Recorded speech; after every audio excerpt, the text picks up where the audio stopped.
Welcome to our program tonight, Fixing Our Broken System, a Blueprint for Primary Reform. I'm Donna Ward, Chair of Voter Services for the League of Women Voters of the Montclair area. And tonight's topic is going to be very timely, with many eyes watching the outcome of the New York City mayoralty race, probably the largest experiment in ranked choice voting to date in the US. And our speaker tonight will be making the case for ranked choice voting and also open primaries as a significant voting reform. David Goodman is the chapter leader of Represent Us New Jersey, a nonpartisan grassroots organization dedicated to campaign finance reform, rooting out the corrupting influence of dark money and assuring transparency and reform in politics and elections. David has had a successful career in program development, fundraising, research administration, and economic development for nonprofit companies and government. These included positions at Princeton University, Fox Chase Cancer Center, the New Jersey Commission on Science and Technology, and the American Association for Cancer Research. His doctorate in history is from Clark University in Worcester, Mass. Delighted to be with you all on this lovely early summer evening. Hope you enjoyed this wonderful day, and I appreciate the fact that you're going to spend some time with me this evening. And I want to say a special thank you to Susan Mack and to Donna Ward for for tonight's invitation. Very much appreciate the opportunity to be with you. What I'm going to do at the moment is just open up the,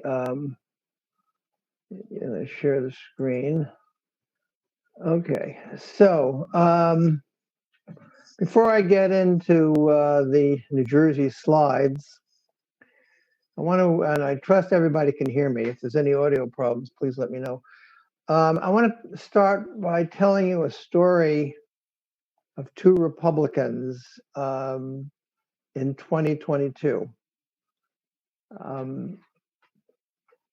Both are outliers in their party. Both have the distinction of voting to impeach Donald Trump. Both have supported the resolutions to condemn the actions of January 6th. But one of these Republicans is likely to lose, and both are women, by the way, is likely to lose her seat in the midterms in 2022, and the other has a very good chance of winning. So let me reveal their identities and tell you a little bit more about them and why I make that rather bold statement. The first of the two Republicans is Representative Liz Cheney, recently the third ranking member of the Republican caucus in the Congress. And the other is U.S. Senator from Alaska, Lisa Murkowski. My statement, both, by the way, share similar demographics. They come from small states. Wyoming and Alaska are probably two of the smallest states population-wise in the country. Their economies are very similar, actually. Both are dependent on fossil fuel economies. Yet, as I said, one is in jeopardy and the other has a very decent chance of retaining her seat. So what's the difference? Why the difference? And the main reason is because Liz Cheney is already being heavily primaried, both by candidates endorsed by the former president and others who are convinced that they can defeat her in the Wyoming primary before the 2022 general election. The situation for U.S. Senator Lisa Murkowski is very different. And that's because of a outstanding outcome that occurred in the 2020 elections in the state of Alaska, where the Alaska voters voted through a ballot initiative number 2, to create open primaries, ranked choice voting, and they also added campaign finance reform or the ability to regulate dark money. In other words, Senator Murkowski is not afraid of being primaried, and she is already being primaried, and can't predict the outcome. She may lose, but she has an equal opportunity if she wins in the top 5 open primary, which is then decided in the general election through the ranked choice ballot, of regaining her seat for another 6-year term. And it's really, I'm telling you this story this evening before we take a look at what's going on in New Jersey, to simply say, this is what we want to achieve in New Jersey. We want an Alaska-like situation where candidates can be secure in their ability to advocate for issues rather than run the risk of being primaried by extremes. So the important thing to say is that the story that I've told you about Lisa Murkowski and Liz Cheney in Alaska and Wyoming, respectively, is not an aberration.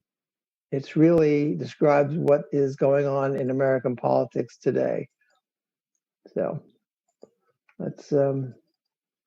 Let's see if I can go back here. Okay. So what's the state of politics in America today? People are very angry at each other and government. The chasm that you see between the two emblems of the party, the donkey and the elephant, is probably as significant as representing those two political icons. It seems like it's unreachable. Our politics have become tribal and parties are polarized. So the question is, what do we need to do to fix the situation? How do we restore moderation? How do we make our democracy effective and healthy for voters and elected leaders alike? The system that we're talking about is broken, but it's broken both for voters and for elected officials. If you take a moment and look at some of these quotations, you've seen these before. People want to elect candidates who are preferred by a majority. They're fed up with the mudslinging and negativity. They like third-party candidates, but they're afraid that if they vote for a third-party candidate, they'll wind up advantaging the opponent from the other party. As I say, the system is also broken for leaders. This quotation that I'm showing you about the risk of being primaried was a statement made by the former mayor of Oklahoma City, Oklahoma, a Republican. So this is not a one-side issue. Now, when it comes to fixing the situation, our long-term plan is to give voters more choice and more options, opening our primaries and creating ranked choice voting opportunities so that we have majority winners. So let's just take a moment and take a break here and watch a short video which will show you what ranked choice voting, how ranked choice voting works.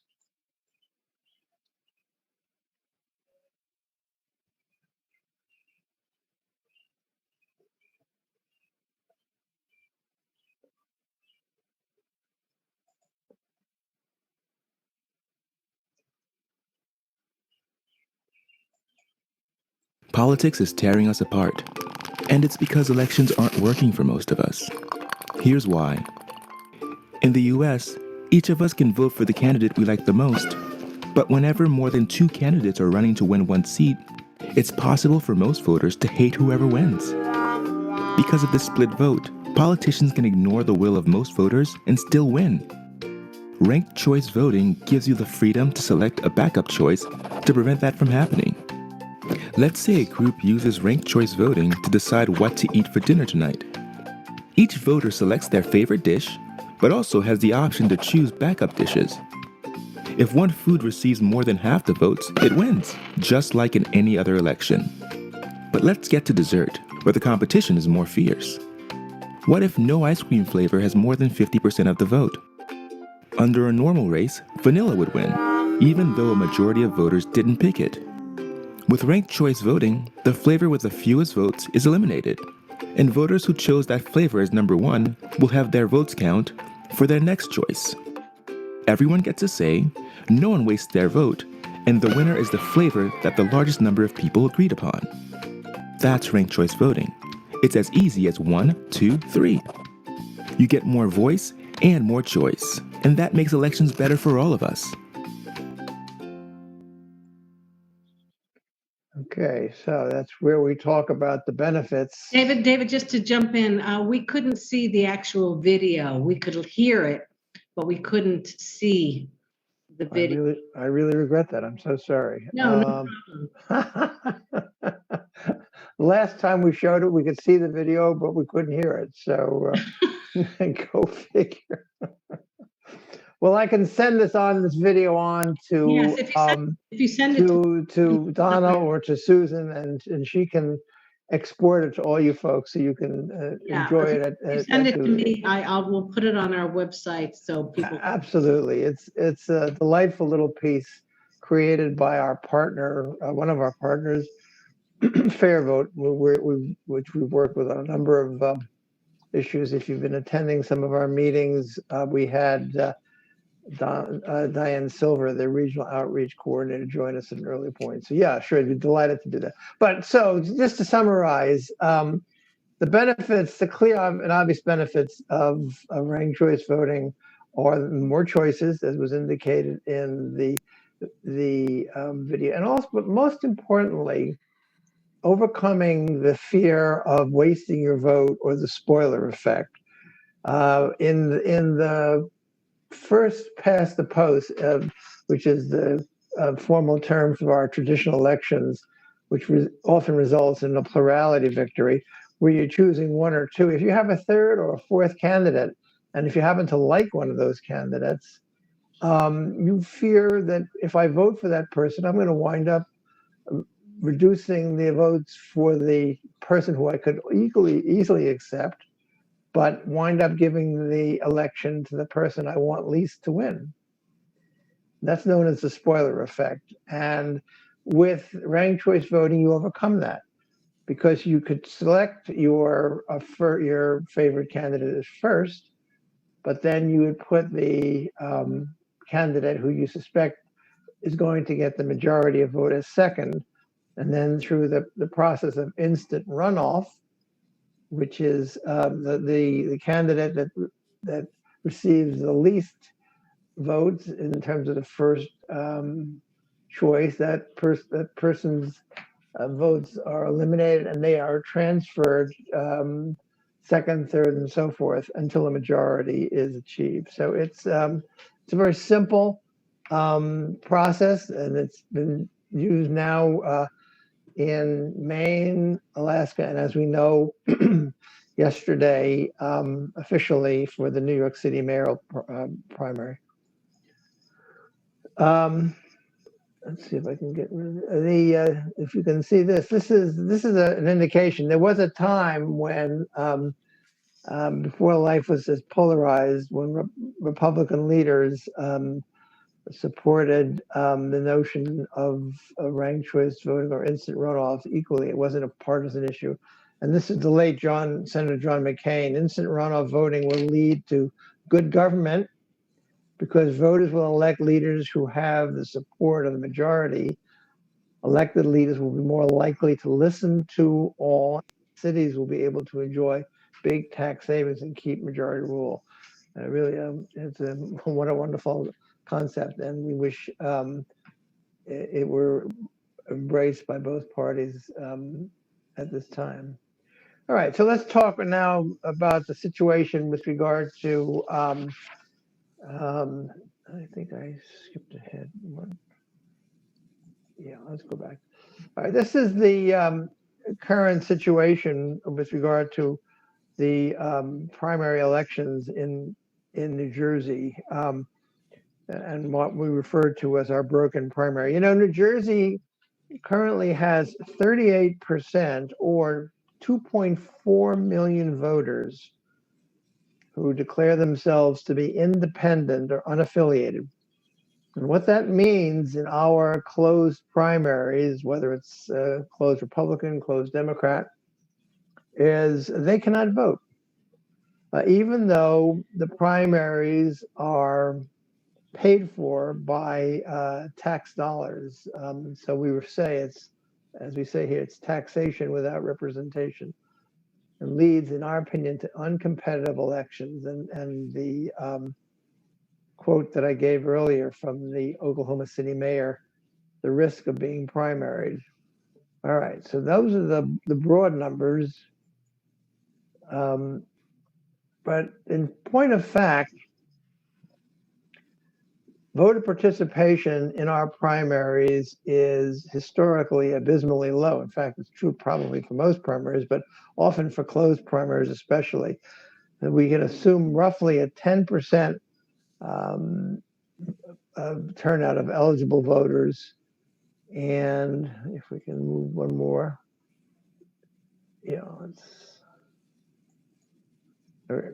so you can see that 6%, 2 and 4% in the aggregate in their respective closed primaries wind up choosing the candidates who will be running in the general election. And in fact, by November in New Jersey, with most of our races being non-competitive, really the winners have already been decided. We're reminded of a statement, a great quote that the 19th century head of Tammany Hall, Boss Tweed, made. And he said, "I don't care who votes. All I want to do is decide who gets nominated." And that is very much, I think, summarizes the situation that we're looking at today. So what are we looking at? What are we looking to do? We're looking to engage all voters in open primaries, enable candidates to run in primaries on one ballot, and put the focus on ideas and moderation. And of course, end this notion of having the primaries, if they're going to be publicly paid for, which is fine, at least at ending this notion of taxation without representation. So it's really time for us all to get together and tell our representatives that it's time for election reform. These are a summary of our positions. We want to give voters more choice, more options, raise competitiveness. We want to reduce polarization, increase participation and trust, and nominate politicians who are more responsive to the will of the people.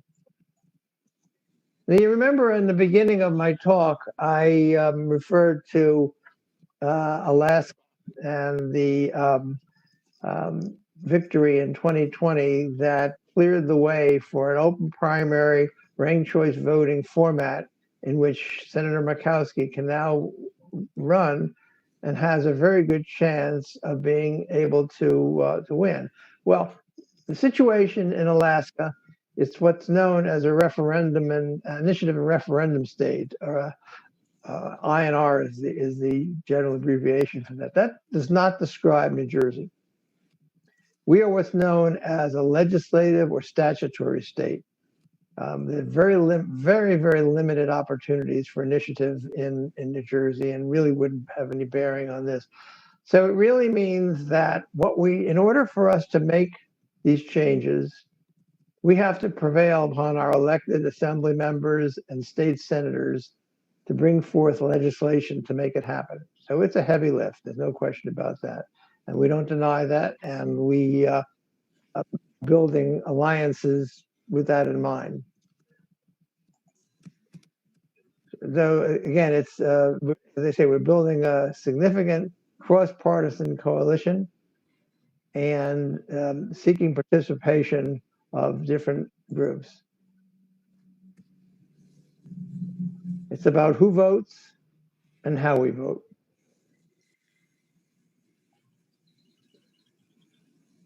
One of the items that I believe Donna is going to be sending in terms of things that you can do to support this. Let's see if we can open that up for you to see. All right. Yeah. Yeah, we're asking everybody who sees this presentation to participate in our call for action. David, you know what, we can't see that, what you're showing us either. Cannot see that either. Huh? No. We are having a visual problem today. All right, well, I'm going to have to rely on. Go ahead.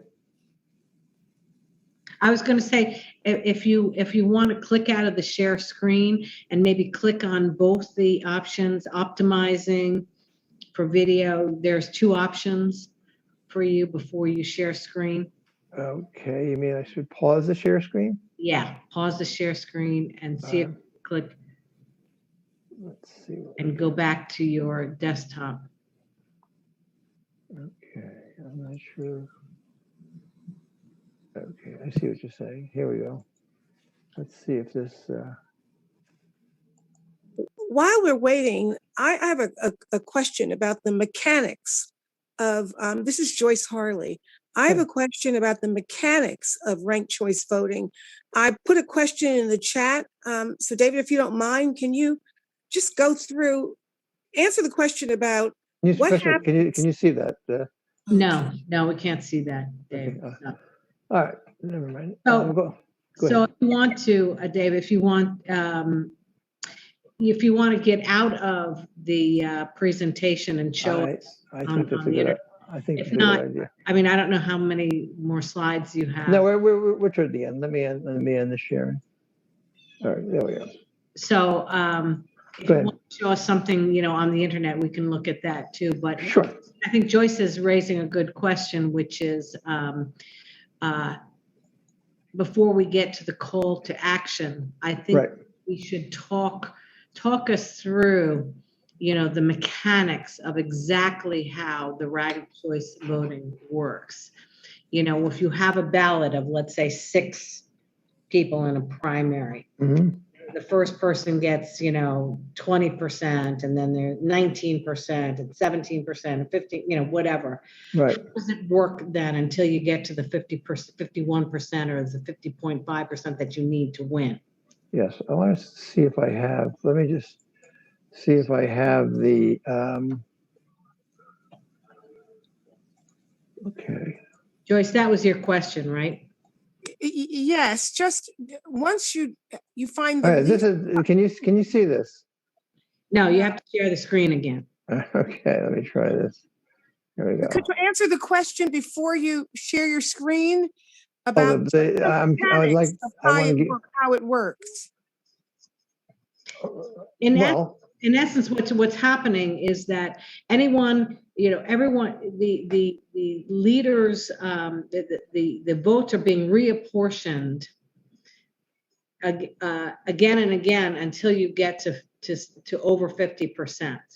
But is it reapportioned on a equal basis or a proportionate basis? Oh, no, it's on an actual basis, the actual votes. Like if I put somebody first, second, third, fourth, fifth, those votes, my second choice votes go to the second choice person, et cetera. And then you tally all that until somebody gets to over 50%. That's my. But are you not dropping the least popular, the lowest vote getter? Is that person automatically eliminated? That person is eliminated, and the votes that went to that person, let's say that person got 10 votes and there are now 4 remaining candidates. Do they each get a proportion of the 10, or does the top one get all 10? Depends on how, if the 5th voter, well, I'd like to be able to give you a graphic on this. I'm having some trouble. Yeah, that's why I'm asking, maybe you just, if you could just verbally answer the question, because that will make the screen more meaningful, at least for me. Joyce, can I jump in? This is another Joyce. Actually, Yes, what Joyce. happens? Hi. What happens is when you vote, you pick your first choice, your second choice, your third choice, Right. up to 5 votes. If your first choice is the candidate who gets the least votes, all of the votes then go to those individuals' second choice candidates. When you Okay. see it on the screen, I think it'll help. There you It's, go. it's not complicated, but it is confusing. Okay. So they go to the second choice candidate, Yeah. and the third and fourth remaining Yep. don't get any of those votes. Not until we go and see if then it goes to the next candidate. And if they don't get 50%, it keeps it's Okay. like a waterfall effect. I got it. Thank you. It's an instant runoff, and you can you see this ballot now? Yes. Yes. All right, so that you make your first choice, and let's say that Valerie Altman of the Orange Party has the least votes, but people who voted for her first, they then get moved to the remaining their other choices, rather their second, third, and fourth get moved to the remaining candidates: Hovis, Sharp, Tawa, Joe Lee, and Phil Wilkie. And that instant runoff waterfall, I guess is the way it was described, continues until one candidate emerges with 50 or 50% plus one. So the current lead in the New York City mayoralty primary, Adams, according to the numbers that I saw today, currently has 30 some odd percent of the vote. Well, in the old plurality race, he would probably be declared the winner. But because the ranking has to take place, and that's why, even though there's attention to his lead and the fact that Yang has already dropped out because he doesn't see a realistic opportunity for him to continue on. So that's sort of the old political calculations playing and grabbing headlines. The fact of the matter is that the process has to continue so that Adams, while he currently is leading, he does not have a majority. He has a plurality. And the ranked choice voting system is designed to create a majority effect, a majority winner, rather. And so the candidates who are currently, let's say, second and third, I think Gonzalez is one, and I'm not sure who the other is. If Maya. they're Maya, thank you. Maya. Yeah, Maya. Okay, thank Maya you. Wiley. Yeah, right. They're people who have voted for her, let's say on the Yang ticket as their second choice. Those are moved forward, and so that's But why are they it's moved? I'm sorry, they're moved forward just to Yang is out. Yang So is the out. people that designated him as their first choice, their votes now go to Adams, Wiley, and Garcia. No, No. Joyce. They No. go to their second choice. And that's all over the ballot. Okay, I You know have a what I'm saying? question. So my second choice may be different from your second choice. But my second choice goes to my second choice, and your second choice goes to your second choice. And and so it begins again, it's sort of the numbers until someone gets, as we said, 50 plus one.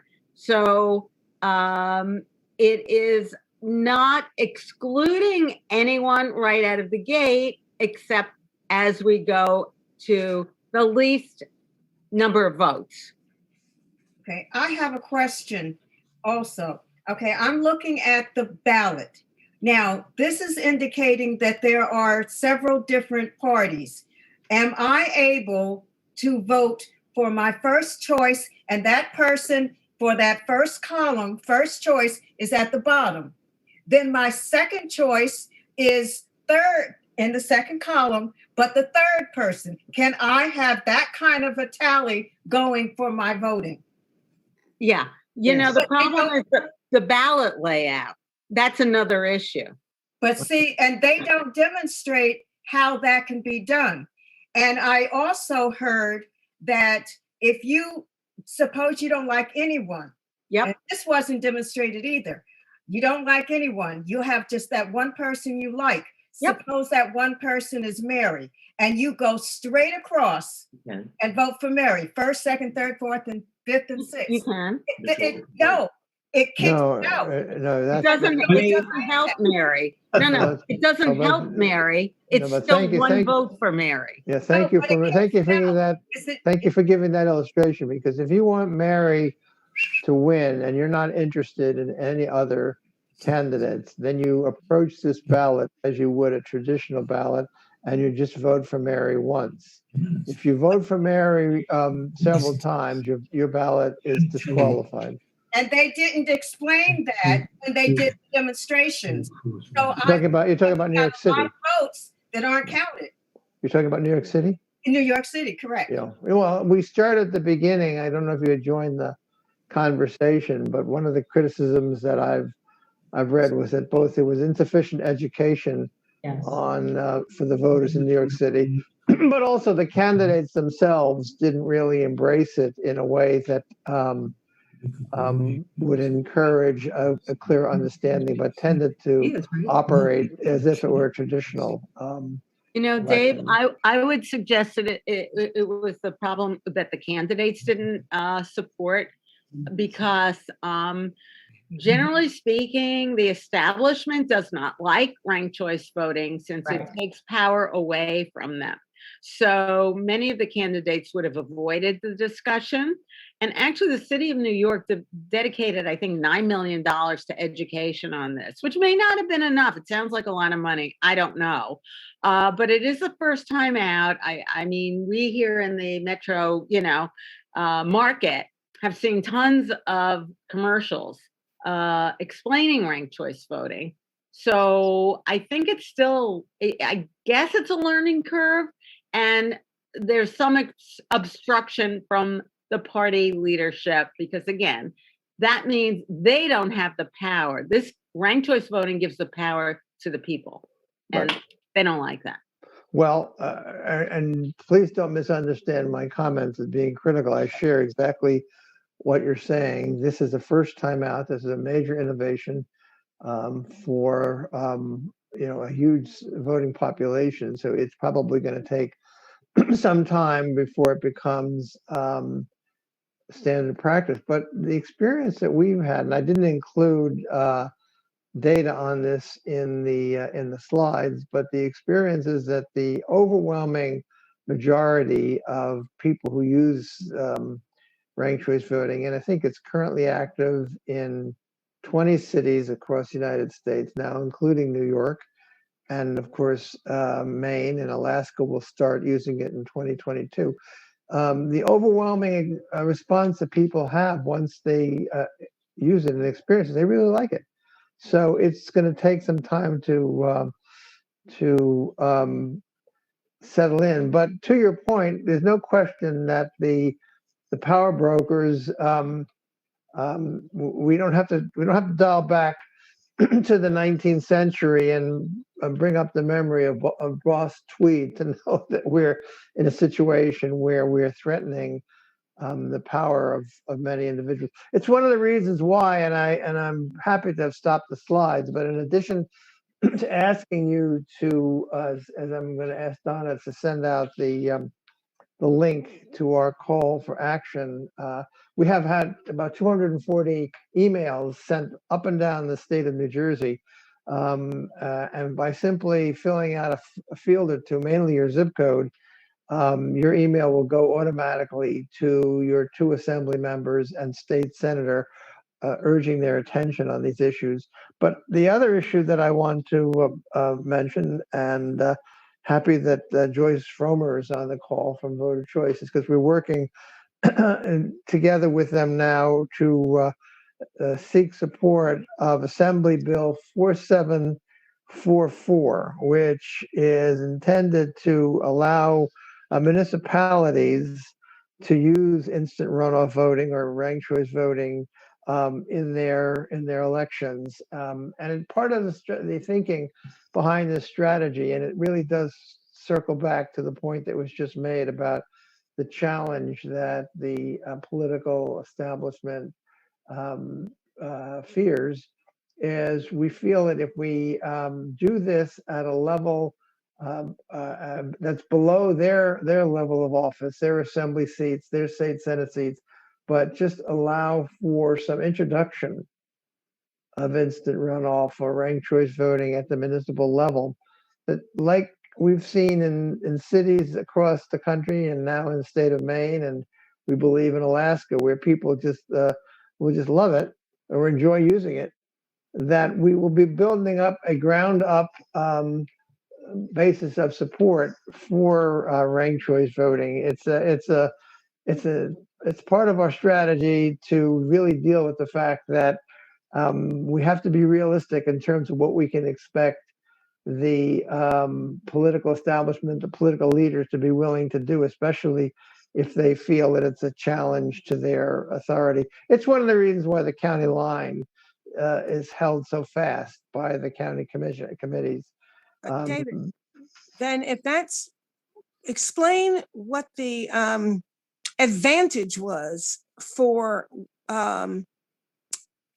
Yang to partner up with another candidate. Exactly. Let me finish my question before you try to answer it. Right. If they were saying we're united, I think it was he and one of the women candidates. Garcia. We're united. Yeah. And I know for a fact that some people thought that they could then mark on their ballots that he and the woman he was united with were their number one choices. And the reality is that by doing that, they spoiled their ballot and it would not be counted. So did they not understand ranked choice voting? I'm not The sure candidates themselves?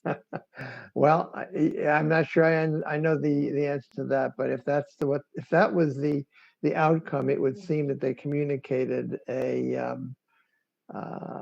misleading bit of information. The idea was to, if Yang was saying, put me 1, but Garcia as 2, that would animate the ranking process. That's how it's supposed to work.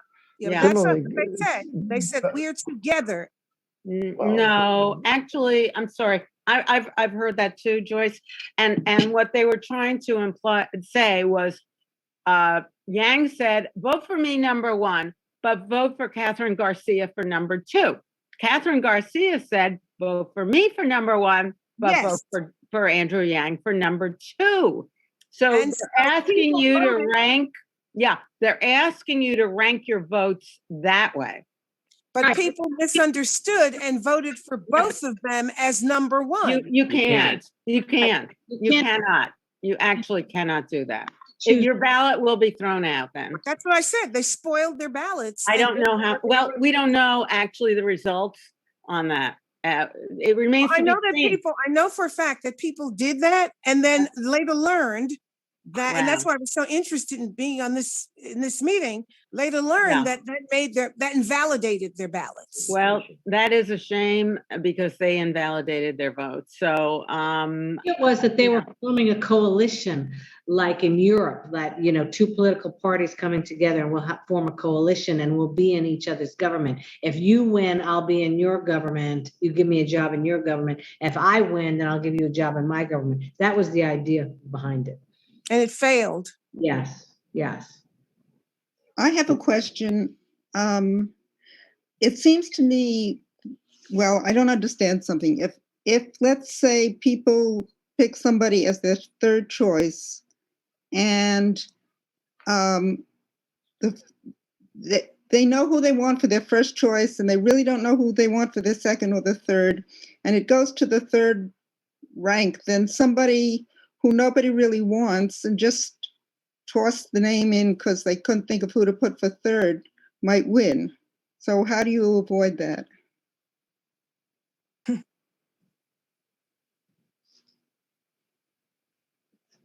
Well, It's a learning curve. I think that's really where we're at with this. I don't think that works though, because the people who get tossed out are the people who have the lower number of votes. So if candidate A has 37% of the vote and candidate B has 25% of the vote and everyone else has lower amounts, those lower ballot first choices will go out, but the candidate A and candidate B still keep their total. They don't start the count over completely again. It's a cumulative total. That, I mean, they wait to see who on their second choice voted for candidate A, candidate B, candidate C. So they're not recounting the whole thing over again. Right, because again, don't forget, we're in a primary situation. So we're trying to get over 50%. So if you have multiple candidates and who can't get to 50%, what you're trying to do is trying to consolidate enough of the opinion, if you will, of the entire electorate to try and get to how many people at least can get to rank that candidate for a plurality of voting, first, second, third, or whatever. That the well, let's take a look at what we know about current leader, which is Brooklyn Borough President Adams, who has, according to the numbers I've seen, he's got a 30% lead. Well, what that number reflects would be the number of individuals who selected him as their first candidate. Number one, right? Exactly. He's got to, if he's going to emerge as the Democratic candidate for the mayor of New York City, he's got to have 50% plus one. Right. That means that's when the instant runoff or the revolving process kicks in, because then people who may have voted for him as their second choice, especially as the lower candidates are eliminated, then those all get transferred to him and his percentage begins to increase. But if it's still at the end of the first cycle, if he only has 45, then you have to start the instant runoff process again. And this has to continue until a minimum of 50%. Now, that doesn't mean that during this process that it's entirely static, predetermined, that Adams is going to be the victor. Remember, he starts with his base at 30% because those are the voters who voted for him as their first choice. But you've got Garcia and Maya and other candidates who are in the second and third position, and they too can be advantaged as the least favorite candidates are disqualified and their votes are transferred or move forward. Is that clear in terms of what we're doing? The numbers that we have as of today simply reflect what the New York City Board of Elections has reported as the first choice for each candidate. Right. And the reason why it's going to take seemingly days, if not a couple of But they have weeks. to count all the absentee ballots. Okay, well that's true. All right, but it'll take more than it can't be decided in the same evening. Is my point. Right. David, Mary Rourke has a good question that I think is pertinent, because I think a lot of people have this. Excuse me. If we're talking now about moving to ranked choice voting in primaries, historically, you could argue that that's what being a member of a party is all about, that they choose the nominee. The point of affiliating with a party is to have this way to participate. People who choose not to affiliate with a party are in effect giving that up. Isn't that a point of affiliation? So with open primaries now we're going to open it up. I mean, hasn't historically the whole point of affiliation being you work for your party's platform, etc. Mary, I'm paraphrasing for you. Jump in. Yeah, you're right. And so now, why would we want to give that up and move towards, pretty much anyone can get in and work for anyone? Well, I suspect many of us, and I'll certainly plead guilty to this are old enough to have lived in what seems like a simpler time when the description that Mary describes of affiliation and party loyalty was a driving factor. The fact of the matter is that the independent or unaffiliated voter, not only in New Jersey, but across the country, is the fastest growing cohort in the United States.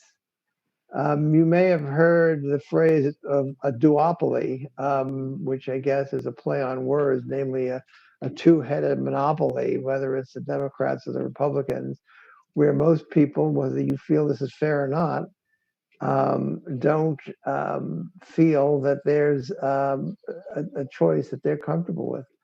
When you throw in the level of polarization and partisanship and the gap and the inability, as we've seen within the last 24 hours of the US Senate to even allow for a debate on the For the People Act, people feel there is something fundamentally wrong, dysfunctional with our American voting system. I would point out to Mary and others, and I can certainly provide Donna with some background data, that ranked choice voting has been used in Australia and New Zealand and other places for decades. So this is not a new or radical change. It's really a very commonsensical change, but it's especially important, I think, we look for different ways to engage people, including the abysmally low level of participation that we have in our primaries. 6 to 10% of the people decide who we're going to vote for in a general election, whether it's a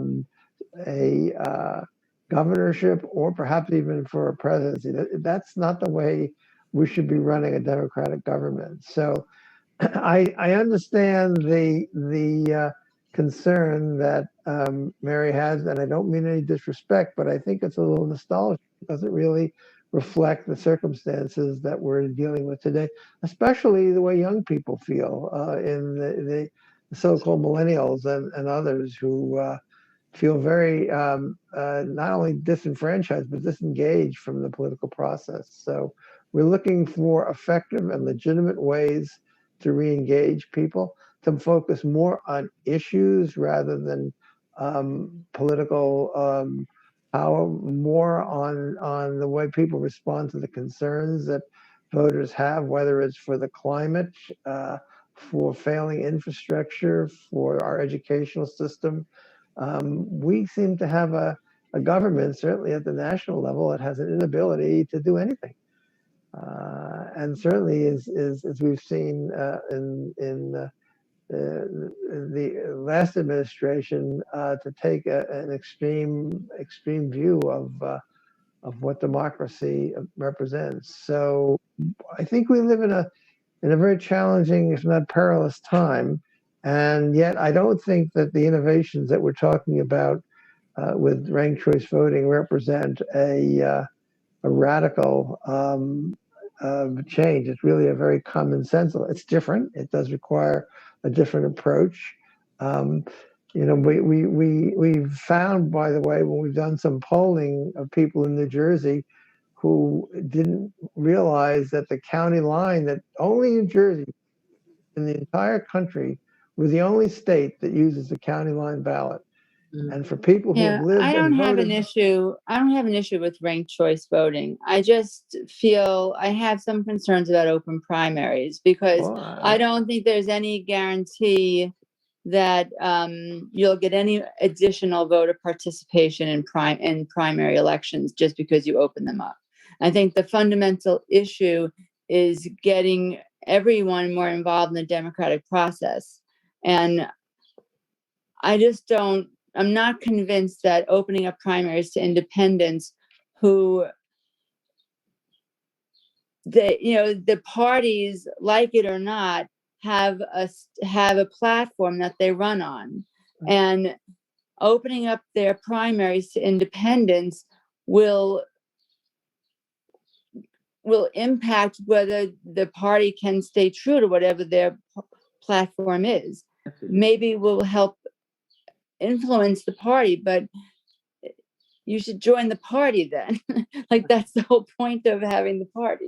Actually, Mary, in New Jersey, we have at least, I think, 39% unaffiliated voters. That's the biggest proportion of voters. So we need to include everyone, and that's the goal. And their lack of involvement in primaries is one of the reasons why fringe, if you will, or one issue candidates or extremist candidates can get through the primary process, is because it's a relatively smaller selection of the electorate that's actually electing the people who are going to get to the general election. That's the challenge. That's the issue. Yeah, but the assumption also is that independents will participate. Yes. And you don't know that. You don't know that. I don't. Right. Well, right. we are taking our position at Represent Us and working with other groups, Voter Choice New Jersey and others, is we're taking a stepwise approach. We think that we need to expose and give voters the opportunity to become familiar with ranking candidates, and how that can result in, when it's done effectively, in more issue-oriented, a more moderate, a moderation of campaigns, an ending of the mudslinging and negative campaigning, certainly a decreasing of that. I think we should look to that first, and then certainly keep an open mind on the open primaries. Other states have done it effectively, but by the same token, Mary, I hear you. I mean, we're the third smallest state in the country in terms of geographic size, but we have 560, I think, different towns and municipalities. We're very different than the experience of Alaska and Maine, for example, the two states where open primaries, or rather ranked choice voting, and with Alaska open primaries have succeeded, and they've also recently had an open primary initiative put forth in Maine too. So, and we have a much more heterogeneous population base in New Jersey than some of those other states. So I think your concerns are well stated. That's why we're saying, let's take our first effort to make ranked choice voting a reality in New Jersey, and then we can look, if we have some success with that, as I think we will, let's take a look at the open primaries, and maybe we can learn from other states and other cities as well as to how they've done it. Right. David, can I ask a question? Well, I asked it in the chat about the Goodman Foundation. I don't know if it was related to you. We teach at Montclair State from the Goodman, Cheney Schwerner, the young man who died, during the civil rights struggle. Of course, yeah. The Goodman Foundation is teaching our students about all this and motivating them to vote, but I couldn't get many students to even vote in the presidential election, where we used to have more than ever. We had very few even vote, even though it was by mail, from our campus at Montclair State. So are you connected with the Goodman Foundation? No? No, I'm not, but I thank you. Thank you for thinking. No, I wanted to show you, David, was my ballot from 1978, where I had to show people how to vote for me because they couldn't in the primary. The party gave me line D, and I had to run against the party machine on line A, and I did get 48% of the vote, 3,400 votes to 3,700 for the party candidate. Almost beat him. I did beat him in Montclair, but it was impossible to overcome that party line, which they told me I was violating. And I said, well, what am I violating? The party? Is it the Nazi party? Is it the Communist Party? If it's the Democratic Party, I have a right to run the primary. From then on, they banished me from being a candidate for freeholder because I went against the party line, but almost beat them with 48%. So it can be done. But Bob, you're the exception. I mean, most people now, I mean, they're increasingly, most people do not want to belong to either party. That's the challenge. So people who say, well, join a party and then you can, choose the candidates. But more and more people do not want to be affiliated with either political. And that's why I got stuck in the Democratic Party from Kennedy's time. But I'm very bitter with the fact that I was not able to continue to rise. I'm still a councilman in Montclair, but that's why I like nonpartisan elections, which is what Montclair has, because you can run as an individual, and I win as an individual, but as a party candidate, unless you lockstep with the party line choosers, and I'm not talking about just the chair of the party, whatever. There's 5 people in Essex who give the designation. There's 5 people who have the party line control, and they're people who basically follow the lead of say, the leader. Yeah. But it is a really tough system because you can't even ask those 5 people to put you on the line. Right. Joyce knows what I'm talking about here. Right. Now, Both Bob, this Joyces know is what the I'm talking challenge, the lockhold that the current political parties have on candidacies, and this is why it's so difficult for independents or other political parties to break through. That's part of the reason why open primaries and ranked choice voting, is being advocated. So I would have won years ago if it was ranked choice or it was an open primary. I would have actually won. probably. Don, I have a question, or not a question, but a statement with open primaries. The one thing that I've seen, it's almost 50 years that I'm a Democrat, I'm a governed Democrat. And I see that when we look at the American polls of American people, no affiliation, just what's going on certain issues, infrastructure or, Obamacare, you see that 2/3% of the American people are really pleased with the way things are, want those changes. In an open primary, the only advantage I can see is if people are unaffiliated and they decide the log jam, right, that they can go in and say, okay, this is the party that best represents me at this time, Right. and this candidate, so I think we can get a more because even the parties, you have the moderates and the extremists in both parties that keep us from getting anywhere. And like even with this, what's going on with the two with the filibuster, so I think Right. that could be helpful. Kathy, that is a great summation for tonight. That is exactly the issue, that somehow that the small minority of both political parties can capture those parties and drive the candidates that are selected that don't truly represent the majority opinion of either their parties or certainly the general electorate. That's what the reforms that David is talking about that is trying to address. So unfortunately, we're timing out tonight. David, thank you so much for educating us more on these topics. As David mentioned, we'll send out to everyone who attended tonight the links that David had in his presentation, including the videos that he wasn't able to show. Plus, if you have been convinced tonight how to take action with the New Jersey State Legislature in fomenting for either open primaries or ranked choice voting. So, and I would if I could just say one final thing before Donna concludes. I pride myself and people I work with on making myself very accessible. So I'll provide my email address, and if I didn't answer questions to you directly or didn't get to the chat and you want to come back at me with your questions, please do, and I'll get back to you. And if I don't know the answer right away, I guarantee you I'll find out an answer for you pretty quickly.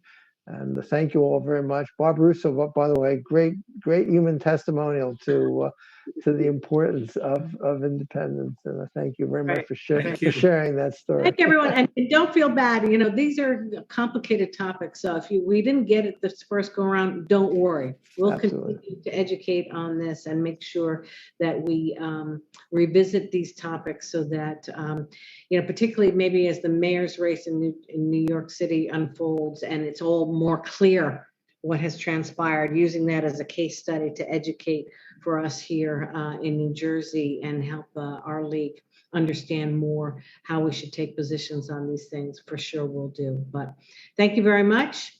Enjoy the rest of your Good night, everybody.